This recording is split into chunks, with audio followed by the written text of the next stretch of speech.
The champagne flute trembled in Maya Mitchell's hand as she stood at the edge of the opulent ballroom, watching her cousin Monique's fairy tale wedding unfold before her. The borrowed navy dress, 2 sizes too big and held together with safety pins, felt like a costume she had no right to wear among Atlanta's elite. Maya's fingers unconsciously smoothed the cheap fabric as she observed the sea of designer gowns and tailored suits. She shouldn't have come. The freelance translation work barely covered her studio apartment rent, let alone the gas money to drive here. But Monique had insisted, and Maya couldn't disappoint the only family member who still called. She was about to slip out unnoticed when 2 men in charcoal suits brushed past her, speaking in rapid Korean. Maya's breath caught as their words registered in her mind. Eliminate the problem tonight. Make it look like an accident during the reception. Her blood turned to ice. Someone was going to die at this wedding. Maya's eyes frantically scanned the crowd until they landed on a man across the room. Tall, impeccably dressed, with an aura of dangerous authority that made others unconsciously step aside. She had to warn him, even if it killed her. Maya's heart hammered against her ribs as she weaved through the crowd of wedding guests, her eyes locked on the mysterious man who commanded the room without saying a word. Hyun-wook Kim stood near the floor-to-ceiling windows, his perfectly tailored black suit emphasizing broad shoulders and a lean, powerful frame. His dark hair was styled with precision, and when he turned slightly, Maya caught sight of sharp cheekbones and eyes that seemed to catalogue every person, every exit, every potential threat. She'd never seen anyone who radiated such controlled danger. The 2 men in charcoal suits had positioned themselves strategically around the ballroom, and Maya realized with growing horror that their target had to be him. Everything about his posture, the way security subtly flanked him, the deference in others' body language, this man was someone important, someone worth killing. Maya's palms were slick with sweat as she approached, her mind racing through possible Korean phrases. She'd spent years perfecting her pronunciation, but she'd never had to use the language to save someone's life. "Excuse me," she said softly in English first, stepping into his peripheral vision. Hyun-wook turned, and Maya felt the full force of his attention like a physical blow. His eyes were the color of dark coffee, intelligent and assessing. She watched him take in her appearance, the ill-fitting dress, the nervous energy, the way she clearly didn't belong among the wealthy guests. "Yes?" His voice was deep, accented, with an undertone that suggested he wasn't used to being approached by strangers. Maya glanced around quickly, then leaned closer and switched to Korean, her voice barely above a whisper. "The men in charcoal suits by the bar and near the entrance. They're planning to eliminate someone tonight. Make it look like an accident. I think it's you." The change in Hyun-wook's expression was instantaneous. His entire body went still, but his eyes sharpened with laser focus. When he responded, it was in perfect Korean. "Who are you? How do you know this?" "I overheard them talking. I speak Korean," Maya replied, her voice trembling slightly. "I don't know who you are, but you need to leave. Now." For a moment, Hyun-wook studied her face with an intensity that made Maya feel exposed, as if he could read every secret she'd ever kept. Then he did something unexpected. He smiled, though it didn't reach his eyes. "What's your name?" he asked, switching back to English. "Maya Mitchell." She glanced nervously toward the men who were now moving with purpose through the crowd. "Please, you have to go." "Maya," he repeated, as if testing how her name felt on his tongue. "You just saved my life." Before Maya could respond, Hyun-wook's hand settled on the small of her back, firm and warm through the thin fabric of her dress. "Stay close to me," he murmured, then spoke rapidly in Korean to someone over his shoulder. Maya turned to see a younger Korean man materialize beside them, young Jae Shin, though she didn't know his name yet. He was handsome in a boyish way, with concerned eyes that darted between his companion and Maya. "Boss, we need to move," young Jae said in Korean. "I count at least 4 of them." "The woman comes with us," Hyun-wook replied firmly. "She's a witness now." Maya's stomach dropped as she realized the implications. "Wait, I don't want any trouble. I just wanted to warn you. Too late for that, Hyun-wook said, his grip on her back becoming more possessive. You involved yourself the moment you spoke to me. The sound of shattering glass echoed from the far side of the ballroom, followed by screams. Maya watched in horror as chaos erupted, guests diving under tables, security shouting orders, the sharp crack of what might have been gunshots. Move, Hyun-wook commanded. And suddenly Maya was being guided through a service entrance she hadn't even noticed, young Jae clearing their path with efficient, deadly grace. They emerged into a service corridor, and Maya found herself pressed against the wall as Hyun-wook caged her in with his arms, his face inches from hers. Listen to me very carefully, he said, his voice low and dangerous. You just witnessed an assassination attempt. You can identify the shooters. That makes you either an asset or a liability. Maya's breath came in short gasps. I won't tell anyone anything. I'll forget I ever saw you. Hyun-wook's laugh was dark, humorless. It doesn't work that way. They saw you talking to me. They know you warned me. His thumb traced her cheek, surprisingly gentle. The question is, what am I going to do with you? Boss, young Jae interrupted urgently. Cars are here. Hyun-wook stepped back, but his hand found Maya's wrist, his grip unbreakable. You're coming with me, Maya Mitchell, for your own protection. I can't just leave. You can and you will. His eyes met hers and Maya saw something that chilled her. Absolute authority. The kind that didn't accept refusal. Because the alternative is that I leave you here, and those men will find you within the hour. Maya looked back toward the ballroom, where she could hear sirens approaching. Her cousin's perfect wedding had become a crime scene, and somehow she'd become part of it. Who are you? She whispered. Hyun-wook's smile was sharp as a blade. Someone you should have stayed away from. But as he led her toward the waiting cars, Maya caught something in his expression. Surprise, maybe even admiration, as if no one had ever risked themselves to save him before, as if her warning had changed something fundamental between them. The last thing Maya saw before being helped into the back of a black sedan was her cousin Monique, still in her wedding dress, giving a statement to police officers. Maya had come to the wedding in a borrowed dress, feeling like an outsider. She was leaving as something else entirely. Maya's first thought when she woke up was that she'd died and gone to some kind of minimalist heaven. The bed beneath her was the softest thing she'd ever experienced, covered in Egyptian cotton sheets that probably cost more than her monthly rent.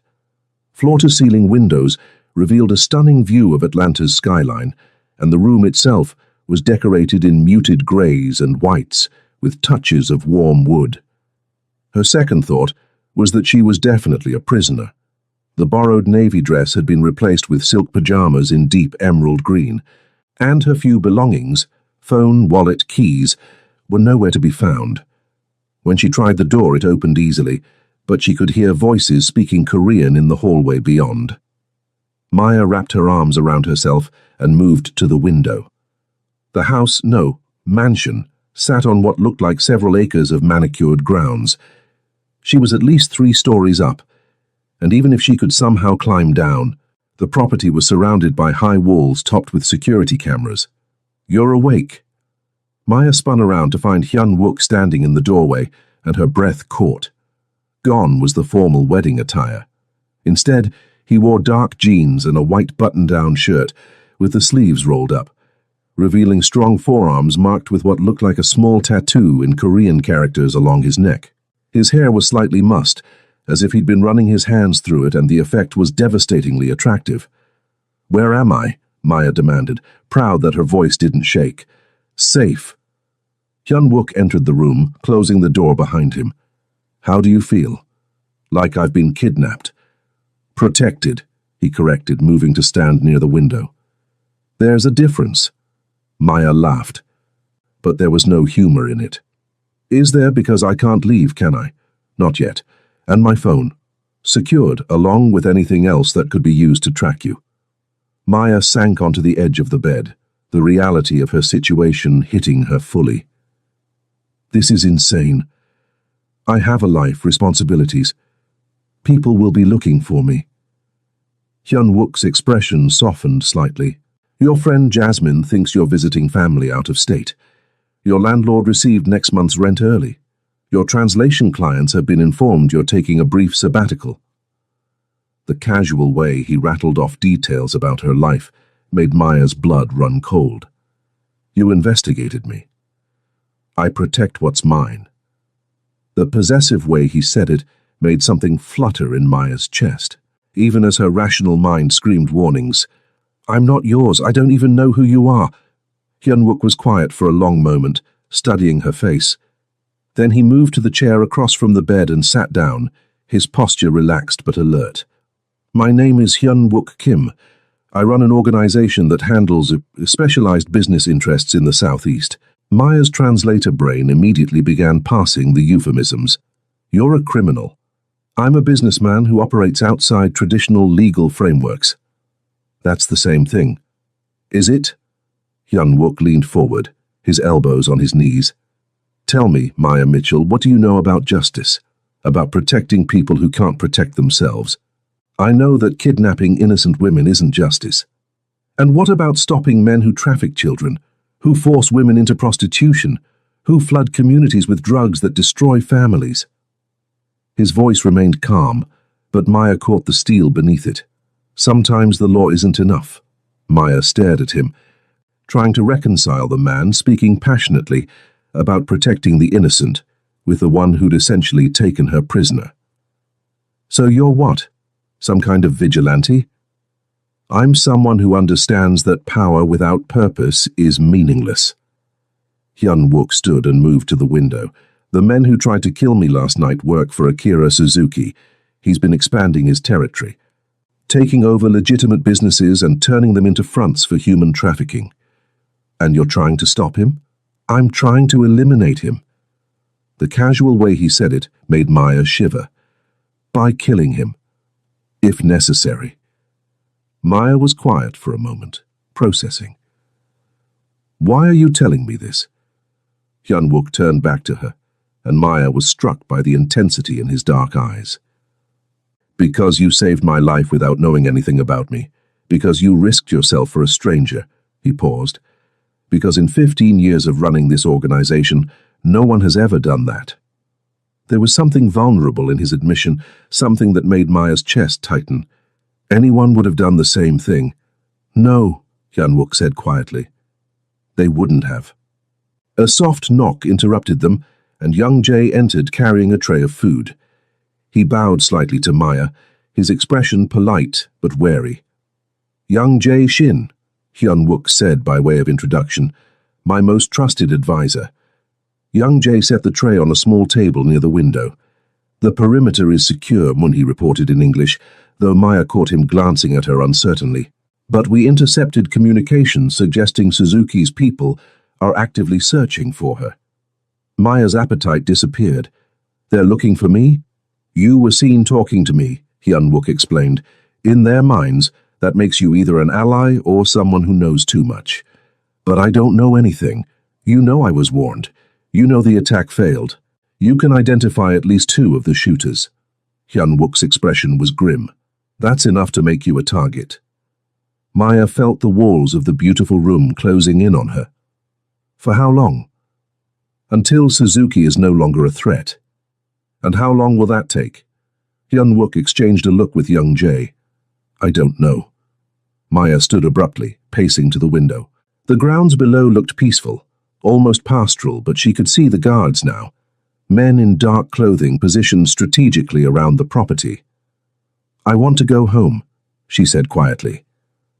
I know. Hyun-wook's voice was closer now, and Maya realized he'd moved to stand behind her. But home isn't safe anymore. Maya closed her eyes, feeling tears threaten. This is all my fault. No. Hyun-wook's hand settled gently on her shoulder. This is mine. You were just brave enough to do the right thing. When Maya turned around, she found herself inches from his chest. This close, she could smell his cologne, something expensive and masculine, and see the flecks of gold in his dark eyes. I don't understand any of this, she whispered. You don't have to. Just trust me to keep you safe.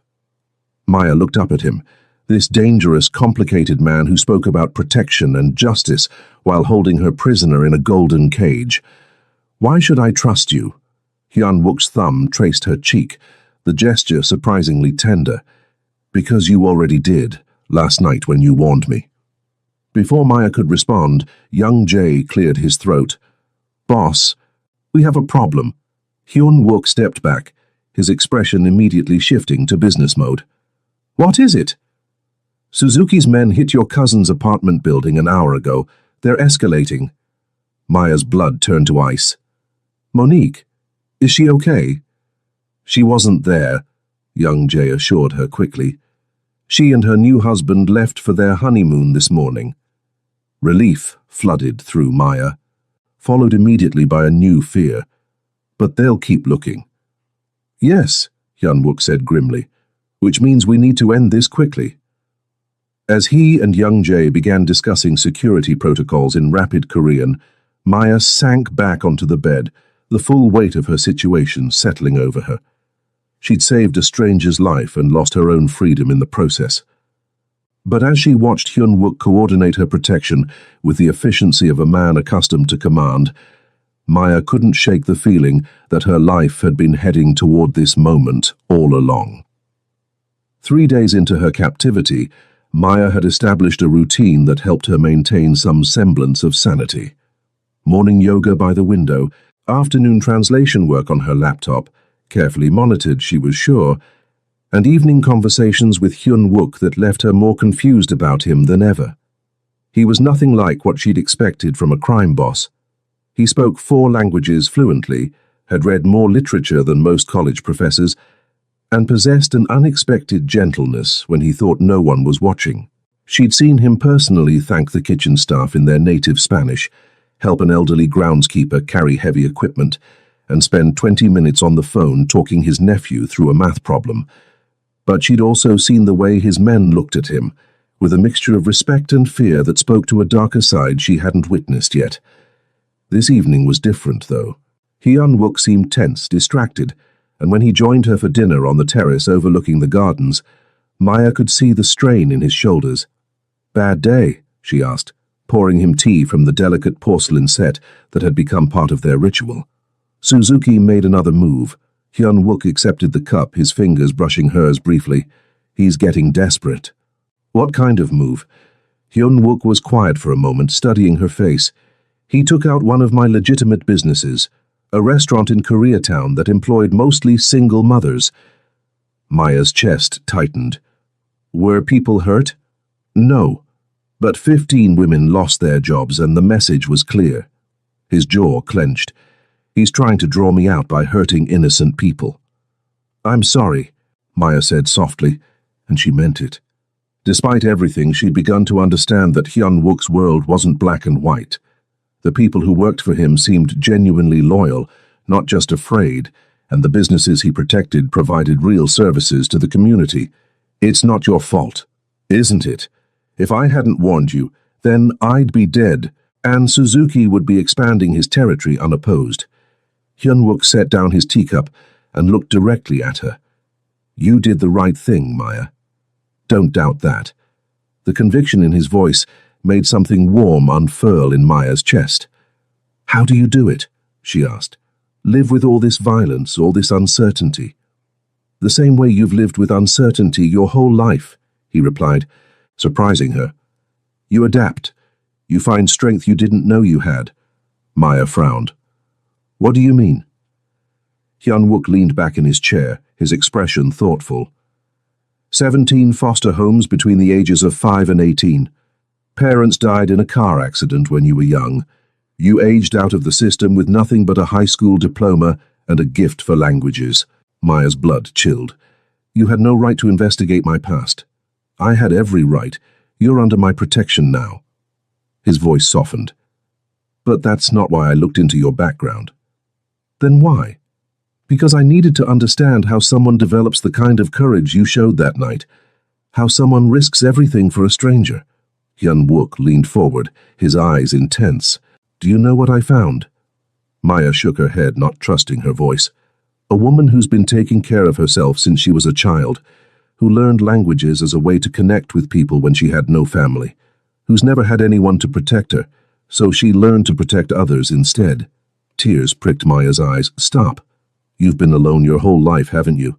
The question hit like a physical blow. Maya stood abruptly, moving to the terrace railing. That's not your business. It is now. Hyun-wook's voice was closer, and Maya realized he'd followed her. Because you're not alone anymore. Maya laughed, but it came out broken. I'm your prisoner. You're under my protection. What's the difference? The difference, Hyun-wook said quietly, is that I would die before I let anyone hurt you. Maya turned to face him, searching his expression for any sign of deception. What she found instead was raw honesty that took her breath away. Why? She whispered. Hyun-wook reached up to cup her face, his thumb tracing her cheekbone. Because you saw me as human before you knew who I was. Because you warned me without expecting anything in return.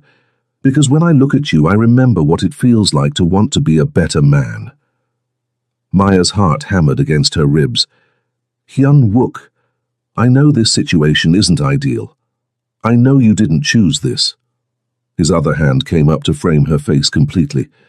But I can't regret having you here. I can't regret knowing you. The air between them crackled with tension, and Maya found herself leaning into his touch, despite every rational thought screaming at her to pull away.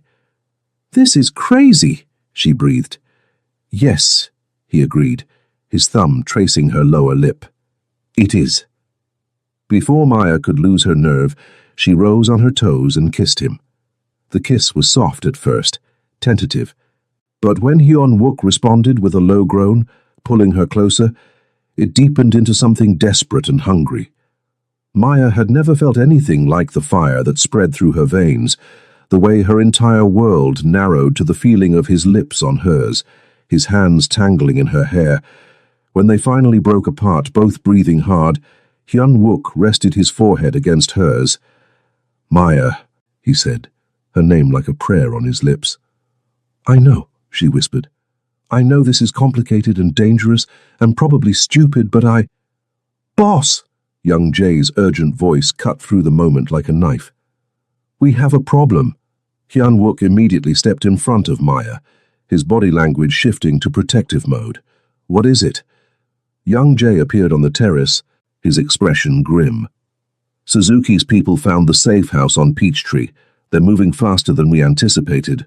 How many of our people were there? 6. They got out, but barely. Young Jae glanced at Maya, then back to his boss. Sir, there's something else. We intercepted communications suggesting they have inside information. Maya felt Hyun-wook go rigid. A mole. It's the only explanation for how quickly they're tracking our movements. Hyun-wook was quiet for a long moment, and Maya could practically see his mind working through possibilities and implications. Double the security here. No one gets in or out without my personal authorization. Already done. Young Jae hesitated. Boss, if there's a leak in the organization, then we find it and eliminate it. Hyun-wook's voice was cold, and Maya caught a glimpse of the dangerous man beneath the gentle facade. No one threatens what's mine. As young Jae hurried away to implement new security measures, Maya found herself staring at Hyun-wook's profile. The tender man who'd kissed her moments ago had vanished, replaced by someone harder, more ruthless. Is this what your life is always like? She asked quietly. Hyun-wook turned back to her, his expression softening slightly. Yes. This is why I tried to stay away from attachments. Attachments? He stepped closer, his hand finding hers. You, Maya. You're my attachment now. My weakness. That's not very romantic. Hyun-wook's smile was rueful. Nothing about my world is romantic. But what I feel for you. He brought her hand to his lips, pressing a gentle kiss to her knuckles. That's real. That's worth protecting. As if summoned by his words, Maya's phone buzzed from inside the house, the first time she'd heard it in days. Hyun-wook tensed immediately. Stay here, he commanded, moving toward the sound, but Maya was already following him, dread pooling in her stomach. When they reached the living room, young Jay was holding her phone, his face pale. "It's a text," he said grimly. "From an unknown number." Hyun Wook took the phone and read the message aloud. "We know where you are, little translator. Come alone to the address we're sending, or we start killing everyone you've ever cared about. You have 2 hours." Maya's legs gave out, and she sank onto the nearest chair. "They're going to kill people because of me." "No," Hyun Wook said firmly, kneeling in front of her. "They're going to try.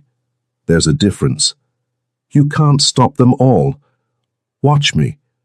The absolute certainty in his voice should have been comforting, but Maya could see the calculation in his eyes, the way he was already planning something dangerous. "What are you thinking?" she asked, though she was afraid of the answer. Hyun Wook's smile was sharp as a blade. "I'm thinking it's time to end this war." Maya stared at the address on her phone screen, her hands trembling as the reality of the situation sank in. The warehouse district, abandoned, isolated, perfect for an ambush. "Absolutely not," Hyun Wook said for the 3rd time, pacing the length of his office like a caged predator. "You're not going anywhere near that place." "They'll kill innocent people," Maya protested, rising from the leather chair where she'd been sitting. "My friend Jasmine, my landlord, maybe even my cousin, and if you walk into that warehouse, they'll kill you too." Hyun Wook stopped pacing and fixed her with an intense stare. "Then they'll still go after everyone else, because dead witnesses can't identify them." Maya felt tears of frustration burning behind her eyes. "So what's your solution? Hide here forever while people die because of me?" "My solution," Hyun Wook said, moving to stand directly in front of her, "is to eliminate the threat at its source." Young Jay looked up from the tactical map spread across the desk. "Boss, I've run the scenarios. The warehouse has too many entry points, too many places for snipers. It's a kill box." "Which is exactly why we're not playing by their rules." Hyun Wook's voice was cold, calculating. "Suzuki wants a war. He'll get one." Maya watched the exchange with growing dread. "What are you planning?" "Something you don't need to worry about."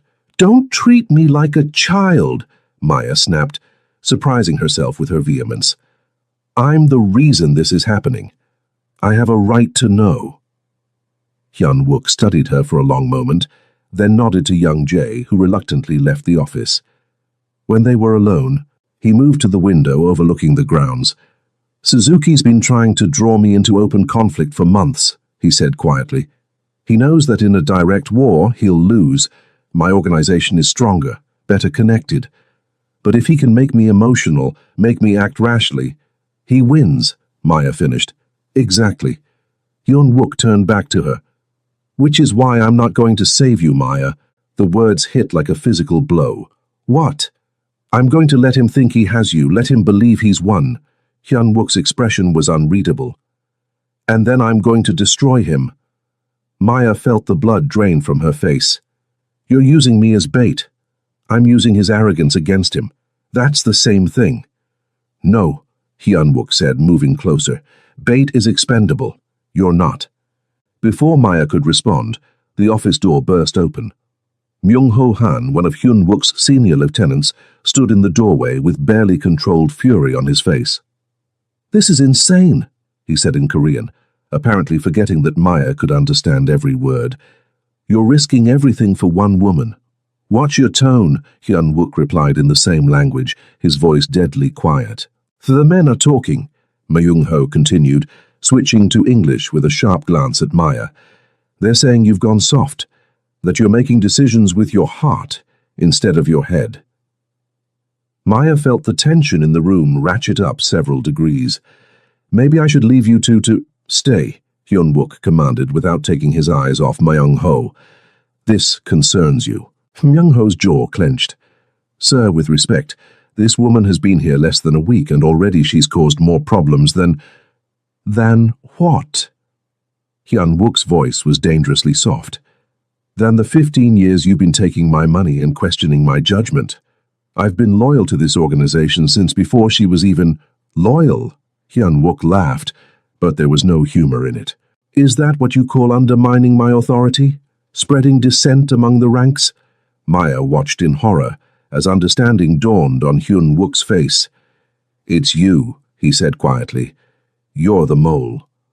Myung-ho's hand moved toward his jacket, but young Jae appeared behind him with lightning speed, pressing a gun to the back of his head.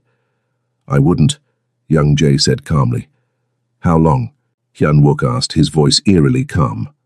Myung-ho straightened, his expression defiant.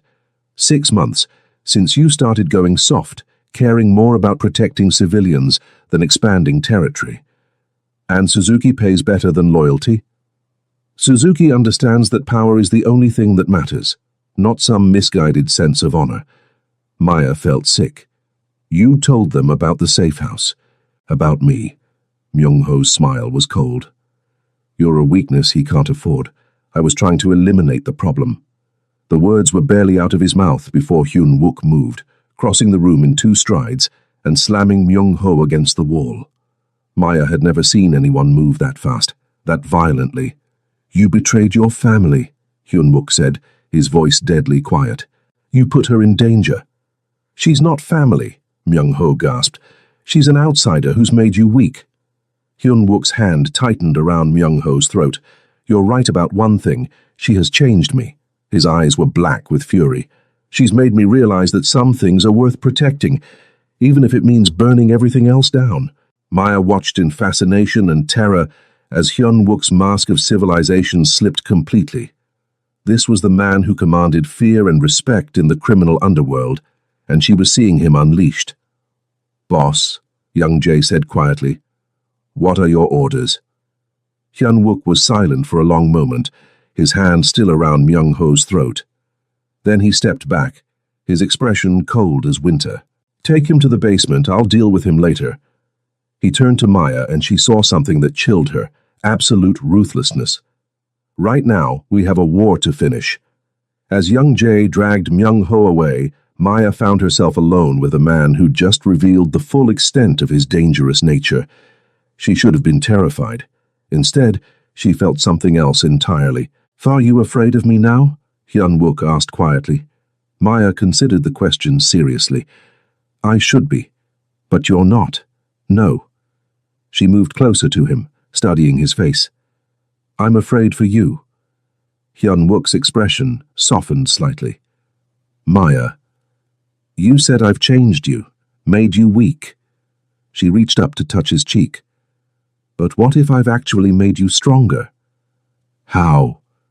Because now you have something worth fighting for that isn't just territory or power. Maya's voice was steady, despite the chaos of the last few minutes. You have someone who believes you can be better than what this world expects you to be. Hyun Wook caught her hand, pressing it flat against his chest where she could feel his heart racing. You still want to trust me? After what you just saw? I saw you protect what matters to you. I saw you choose justice over convenience. Maya stepped closer. I saw the man I'm falling in love with. The admission hung between them like a live wire. Hyun Wook's eyes widened, and for a moment, the dangerous crime boss disappeared entirely, replaced by a man who looked like he'd just been handed something precious and fragile. Maya, he breathed, I know it's crazy. I know this whole situation is impossible. Maya's voice was barely above a whisper. But I can't help how I feel.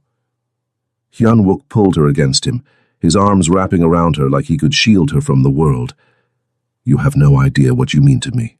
Then show me, Maya said, looking up at him. End this war. Not for revenge or territory, but because you want a future where we don't have to hide. Hyun Wook's smile was fierce and tender at the same time. You want to see what I'm really capable of? Yes. Then stay close to me tonight, because Akira Suzuki is about to learn what happens when someone threatens what's mine. As if summoned by his words, young Jae returned with a tactical vest and weapons. Boss, the teams are in position. We're ready to move. Maya felt her heart stop. You're going after him tonight? We're going after him tonight, Hyun Wook corrected, accepting the vest from young Jae. You wanted to be part of this? Then you're going to see exactly who I am when someone I love is threatened. The word love hit Maya like a lightning bolt, but before she could respond, Hyun-wook was already moving, transforming into the strategic commander who'd built an empire. The war was about to end, and Maya was about to discover just how far a dangerous man would go to protect the woman who'd saved his life. The abandoned warehouse loomed against the Atlanta skyline like a monument to decay, its broken windows reflecting the city lights like dead eyes. Maya sat in the passenger seat of Hyun-wook's armored vehicle, her heart hammering as she watched his teams take their positions through the tactical display on the dashboard. "You don't have to do this," Hyun-wook said quietly, his voice coming through the comm system. He was positioned on a rooftop across the street, and Maya could see the red dot of his scope's laser dancing across the warehouse's main entrance. "Yes, I do," Maya replied, adjusting the wire hidden beneath her jacket. "This started because I saved your life. It ends with me saving it again."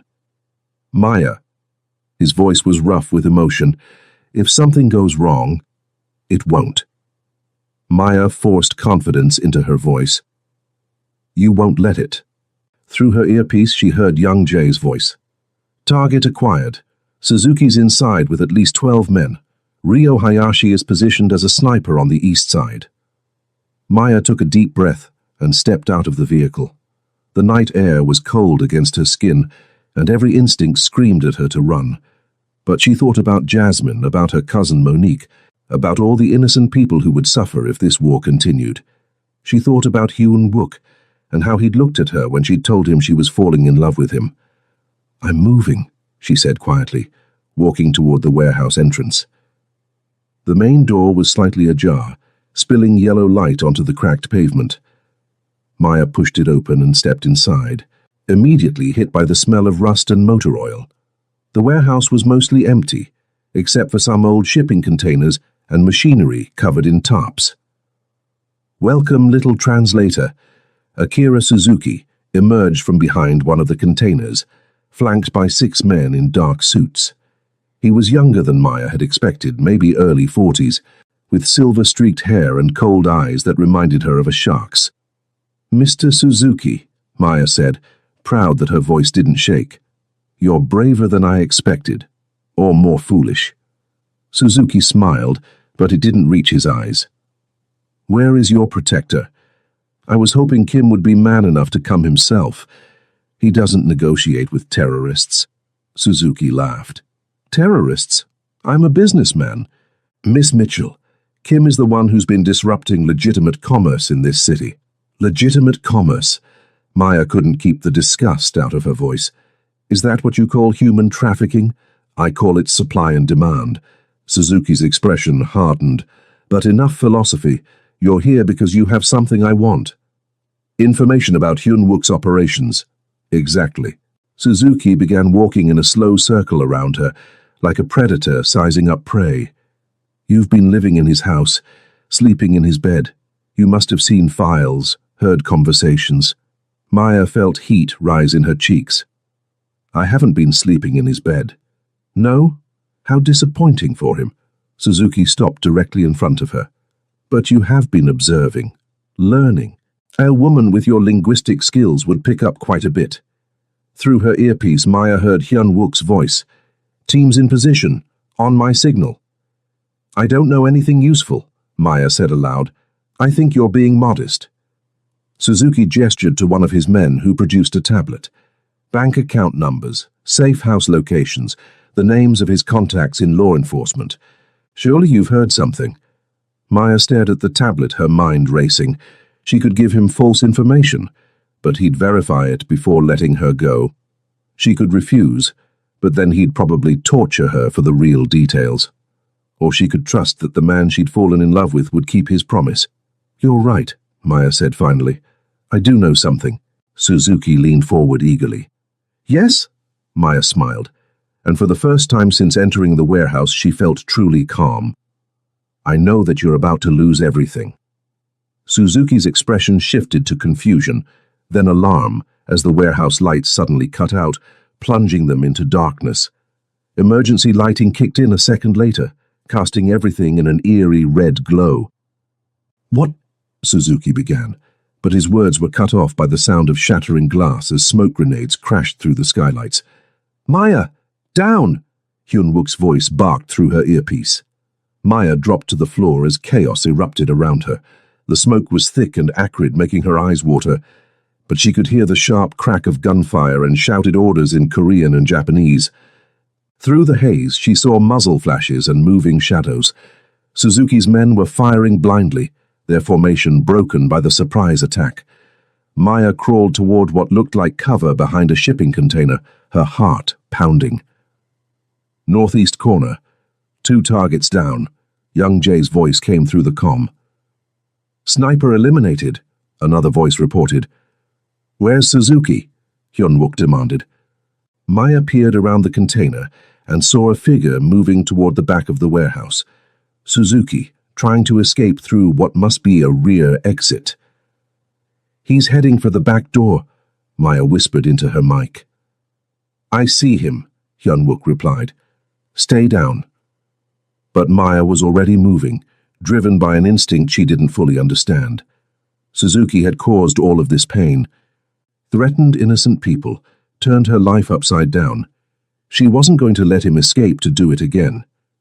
She reached the back of the warehouse just as Suzuki was pushing open an emergency exit.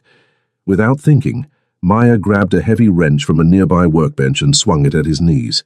Suzuki went down with a cry of pain and rage, the gun in his hand skittering across the floor. He rolled over, his face twisted with fury. "You little—" "Maya!" She turned to see Hyun-wook emerging from the smoke, his weapon trained on Suzuki. His tactical vest was torn, and there was blood on his cheek, but his eyes were blazing with protective fury. "Step away from him," Hyun-wook commanded.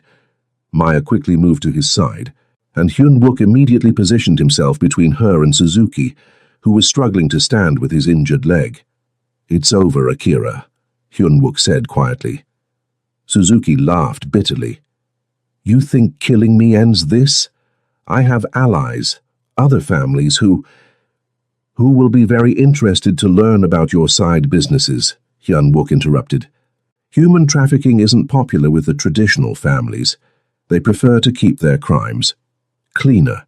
Suzuki's face went pale. "You wouldn't dare. I already have. The evidence has been delivered to your superiors in Tokyo." Hyun-wook's smile was cold. "You're not just defeated, Akira, you're disowned." The sound of approaching sirens filled the air, and Maya saw red and blue lights flashing through the broken windows.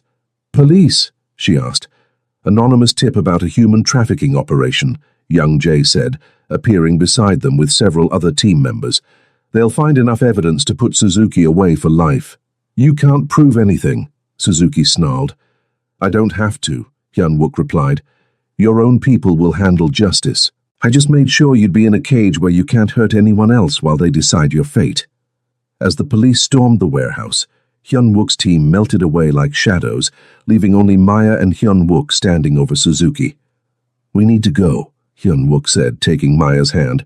They slipped out through the rear exit just as the police reached the back of the warehouse. Hyun-wook led her to where young Jae was waiting with a car, and within minutes they were driving away from the chaos. "Is it really over?" Maya asked as they sped through the empty streets. "It's over," Hyun-wook confirmed, bringing her hand to his lips. "Suzuki's organization is finished, and the threat to you is eliminated." Maya leaned back against the seat, suddenly exhausted. "What happens now?" Hyun-wook was quiet for a moment. "Now you get your life back, your apartment, your work, your freedom." Something in his tone made Maya's chest tighten. "And us?" "Maya." Hyun-wook's voice was carefully controlled. "You never chose this world. You were forced into it. Now that you're safe, you can go back to your real life." "What if I don't want to?" Hyun-wook looked at her in surprise. "What?" Maya turned in her seat to face him fully. "What if I choose you? What if I choose this? Whatever this is between us?" "You don't understand what you're saying. My world is dangerous, complicated, and you're part of it." Maya reached up to touch his cheek, feeling the rough stubble beneath her fingers. "You said I changed you. Well, you changed me too. You showed me what it feels like to be protected, to be loved." Hyun-wook caught her hand, pressing it against his face. "Maya, I can't ask you to—" "You're not asking. I'm choosing." Maya's voice was steady, certain. "I'm choosing you, Hyun-wook Kim. All of you." Hyun-wook stared at her for a long moment, and Maya saw the exact instant when his careful control cracked. He pulled her against him, his lips finding hers in a kiss that was desperate and tender and full of promises. "You appeared at that wedding in a borrowed dress," he murmured against her lips, "and you saved my life in more ways than one." "So what happens now?" Maya asked. Hyun-wook's smile was soft and real and completely hers. "Now we figure out how to build a life together. A real life, where you're not my prisoner or my responsibility. What am I then?" "You're my heart," he said simply. "You're my future. You're the woman I want to wake up next to every morning for the rest of my life." Maya felt tears of joy prick her eyes. "I love you too, even knowing who I am, what I've done, especially knowing who you are." Maya kissed him again, soft and sweet. "You're the man who protects people who can't protect themselves. You're the man who chose love over revenge. You're the man who kept me safe when I had no one else." As the car carried them toward their new beginning, Maya reflected on how much her life had changed in just 1 week. She'd gone to her cousin's wedding, feeling like an outsider, wearing a borrowed dress and carrying the weight of a lifetime of loneliness. She was leaving as a woman who'd found her place in the world, in the arms of a man who saw her as precious beyond measure.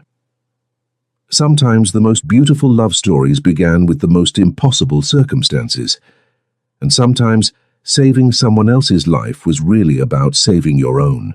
6 months later, Maya stood in front of the floor-to-ceiling windows of their new penthouse apartment, watching the Atlanta skyline sparkle in the evening light. The view was breathtaking, but what made her smile was the reflection she could see behind her. Hyun-wook in the kitchen, carefully plating the Korean fusion dinner he'd spent the afternoon preparing.